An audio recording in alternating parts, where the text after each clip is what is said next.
Shalom, all praises to Yahweh, Ba'ashem, Yahweh Shai, Ba'ashem, Rakah Kadash, double honors unto the apostles and elders of GreatMillStone who rule well, and shalom to the hopeful elect. This Pilot Allah from the GMS London camp coming back at you again with his truth. This is gonna be a quick sip, and I'm gonna read over this one precept and just break it down. So this is Matthew 24 verse 37 to 39. Okay, and it reads, "But as in the days of Noah were, so shall also the coming of the Son of Man be." All right. So now, if you're acquainted with the story of Noah, it's a story where the Lord put the Spirit on him to prophesy that the earth would flood basically by way of rain. But in those days, there was no such thing as rain. It tells you that a dew came up from the earth. Okay. So he went out and prophesied to the people that were wicked at that time, to make it known what was going to happen, and no one took heed, and he was preparing the ark before their eyes. Okay, but then guess what? When the flood came, the angels basically shut the ark behind him and his house, and then they were taken out of that situation of the flood, and then all the wicked men perished. So this is what it's saying about the days of Noah. That story is comparable to the day of Yahweh Shai. Okay, so I'll read it again. It says Matthew 24 and 37 to 39. Well, I'm going to read verse 37. "But as the days of Noah were, so shall also the Son of Man be." Okay, now Noah built an ark. Now the Lord has an ark as well.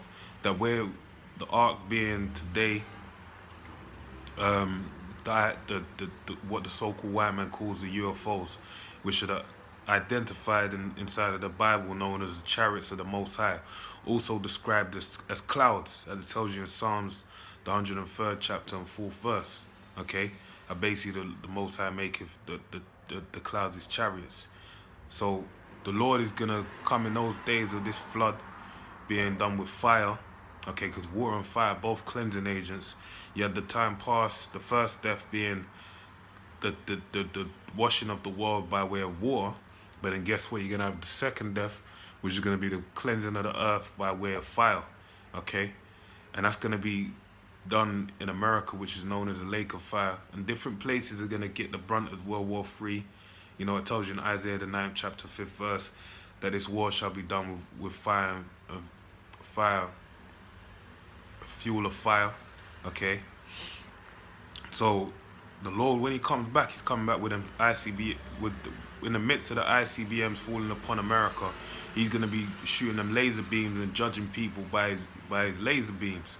Okay, he said he won't meet thee as a man.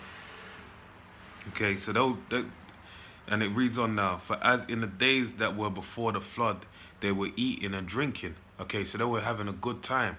Now, when you go back to the book of Genesis, the 6th chapter, it outlines that the way of basically men were walking in the way of flesh. Okay, and they were doing great violence. It told you that it was greatly violent in that period. Okay, just bear with me one sec.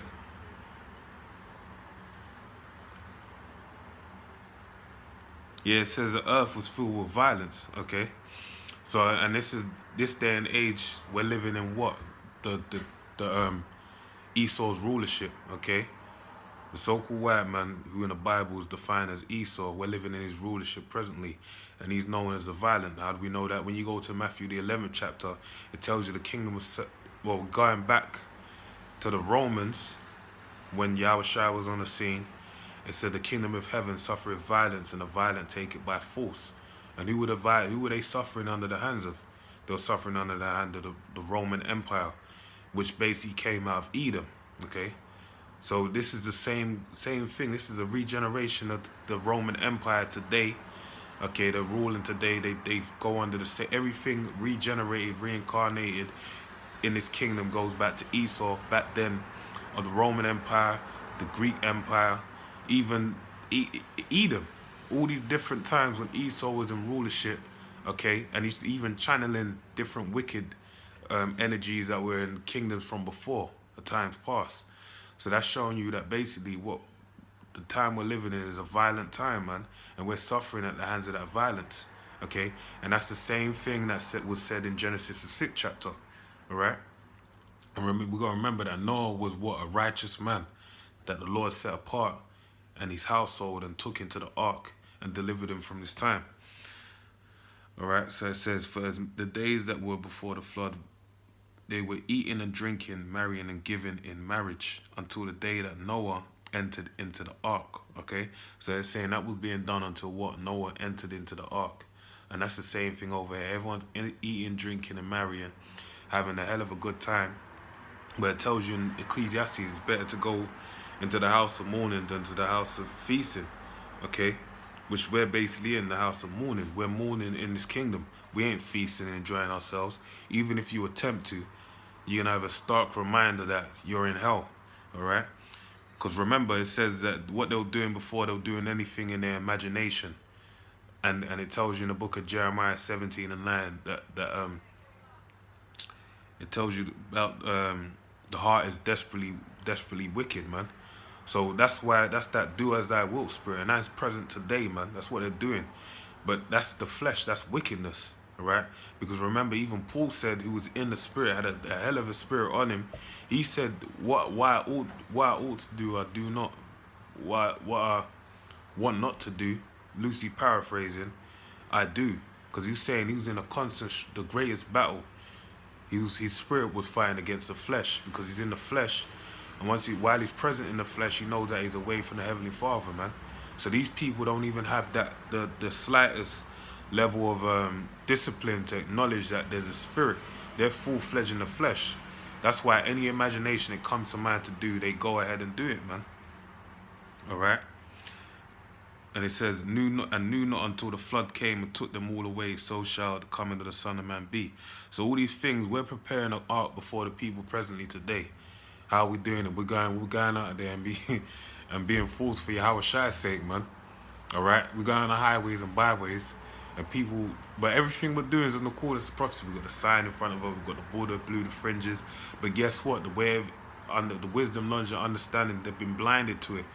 So they'll look at us like we're fools, but we're actually fulfilling prophecy. We're doing a righteous act, all right?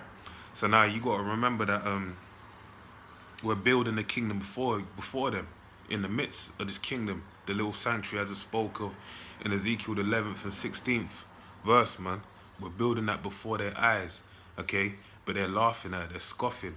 But then guess what? When it goes down, that's when they're going to be looking for us. They're going to be looking for you, brothers, trying to find you, dipping and diving any way to find those men, those crazy guys holding the cardboard signs and wearing dresses, all right? Because when the flood, when these things come into effect, that's when it's going to be made manifest before their eyes, right? Because we're spiritual men. We have faith. The Lord blesses us with that gift of faith, all right? But guess what? They haven't been blessed with that gift. They believe they have a tangent, they go in accordance with the flesh. If I can't touch it, I don't believe it. So that's why it's going to be to that era at the end of the day, okay? So, with that, man, pray you're edified. Shalom.